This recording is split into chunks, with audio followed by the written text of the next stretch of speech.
يا حاج سيكتب من القيفان والوزن الثقيل، نوادر تعجبها الذوق رفع الحانها. الحصري والمميز في عالم الزفات والشيلة لدى استديو ليفا للطلب أو الاستفسار. التواصل على 050 من الحفر إلى طرف نمشي على ميدانها، نمشي على ميدانها. الحصري والمميز في عالم الزفات والشيلات يا حاج سيكتب لنا القفان والوزن الثقيل، نوادر تعجبها الذوق رفيع الحانها. من فوق الابزز نبقى والمميز في عالم الزفات والشيلات من الحفر إلى طرف نمشي على ميدانها. مشارق من بالمكارم والوفا ماله مثل ما جدول السيره ما بين الناس عالي شانها. مبروك يا رمز الفخار يا راعي الفعل الجميل، يا فارس للسلي للمرجل حصانها.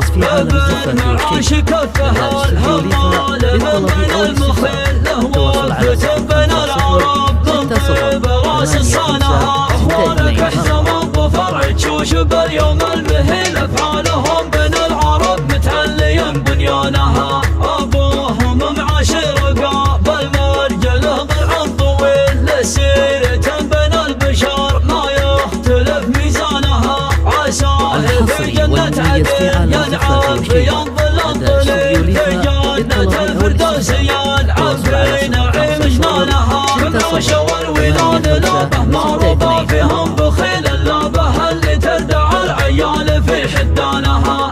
اسم الرويل ينعرف لا عادل الموقف صهيل، انتم هل العليا حقيقة ثابتة بزمانها. واختامها صلوا على الهادي لنا الكل من عداد خيرة السحاب اللي تهل امتانها. يا حاج سيكتب لنا القفان والوزن الثقيل، نوادر تعجبها الذوق رفيع الحانها. من فوق الابزز نبرد والرفيع في وسط الليل، من الحفر الى طرف نمشي على ميدانها. مشارق من بالمكارم والوفا ماله مثل ما جدول السيره ما بين الناس عالي شانها. مبروك يا رمز الفخار يا راعي الفعل الجميل، يا فارس للسلي للمرجله وحصانها.